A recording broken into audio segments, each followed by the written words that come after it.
Et dessus, des mots peints. Quels mots? Des noms d'étoiles. Comme par exemple?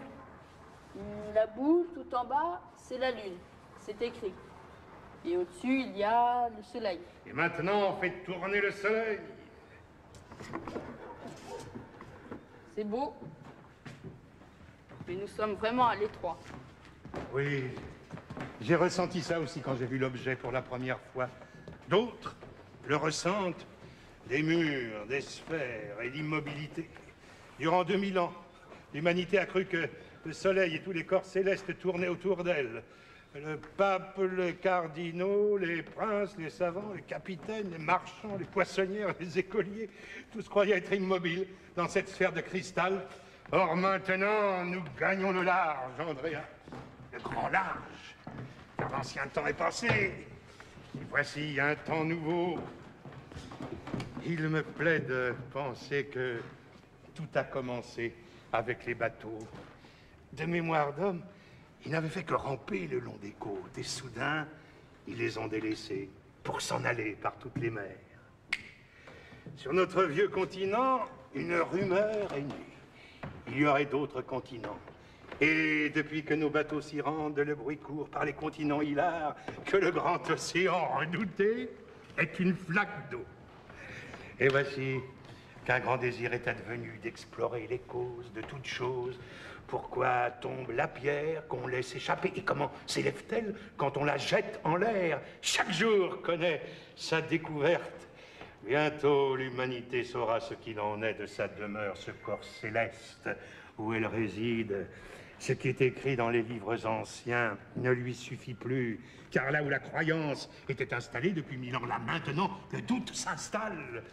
On avait toujours dit que les astres étaient fixés sur une voûte de cristal pour qu'ils ne puissent pas tomber. Eh bien maintenant, nous avons pris courage et nous les laissons en suspens dans l'espace, sans soutien. Et ils gagnent le large comme nos bateaux, sans soutien au grand large. Et la terre roule joyeusement autour du soleil. Et les poissonnières, les marchands, les princes, les cardinaux et même le pape roulent avec elle. Comment dit le poète? Au tôt matin du commencement. Au tôt matin du commencement. Au souffle du vent qui vient des rives nouvelles. Il faut boire votre lait, car après il y a des gens qui vont venir encore. Ce que je t'ai dit hier, as-tu compris depuis? Quoi? L'histoire de Copernic avec la rotation? Oui.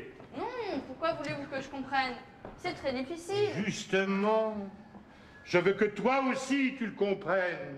C'est pour ça, pour qu'on le comprenne, que je travaille et que j'achète ces livres coûteux au lieu de payer le laitier. Mais je le vois que le soleil, le soir, s'arrête ailleurs que le matin. Avec ça, il ne peut pas être immobile, jamais de la vie. Tu vois. Qu'est-ce que tu vois? Tu ne vois rien du tout. Tu écarquilles les yeux, c'est tout. Écarquiller, mais pas voir. Tiens, ceci est le soleil. Maintenant, assieds-toi. Où est le soleil? À droite ou à gauche? À gauche. Et comment ira-t-il à droite? Si vous le transportez à droite, naturellement. Seulement de cette manière?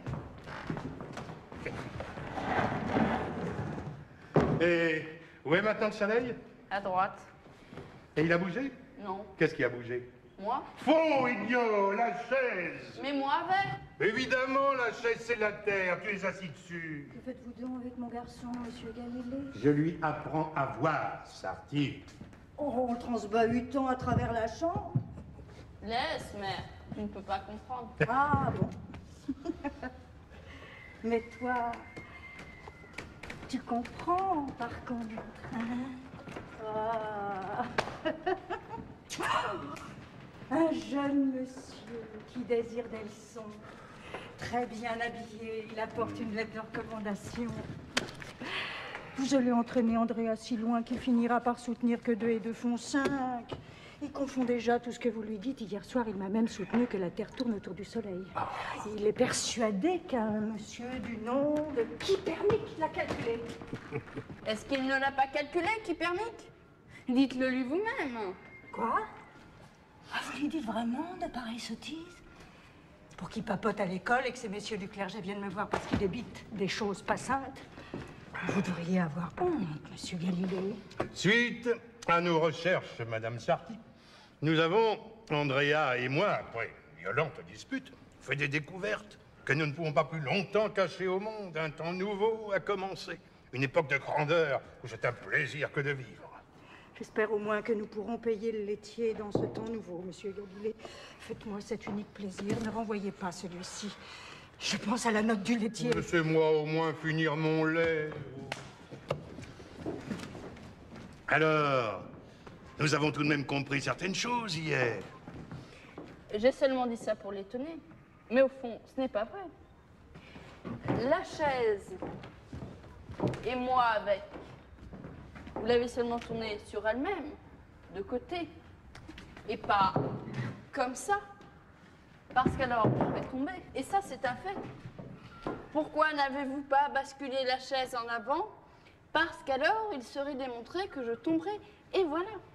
Je t'ai pourtant démontré. Mais cette nuit, j'ai découvert qu'alors, moi, si la Terre tournait ainsi, la nuit, je pendrais la tête en bas.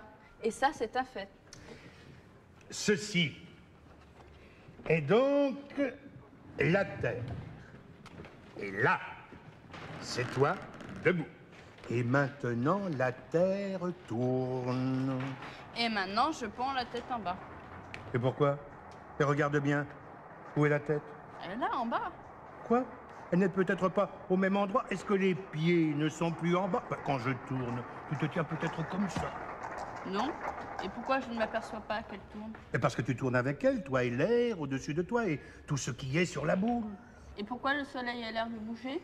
Donc, sous toi, tu vois la terre qui reste la même. Elle est toujours sous tes pieds. Et pour toi, elle ne bouge pas. Maintenant, regarde au-dessus de toi. Actuellement, la lampe est au-dessus de ta tête. Mais maintenant, ayant tourné, qu'est-ce qui maintenant est au-dessus de ta tête? Donc, en haut. La table? Et où est la lampe? En bas?